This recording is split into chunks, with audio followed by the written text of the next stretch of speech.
For our benediction, these words by my friend Amy Zucker Morgenstern.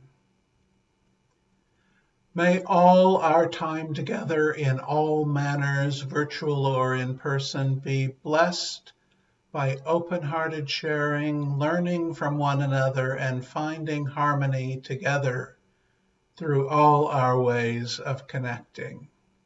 And may we greet everyone we encounter with the same acceptance and grateful kinship until we meet again.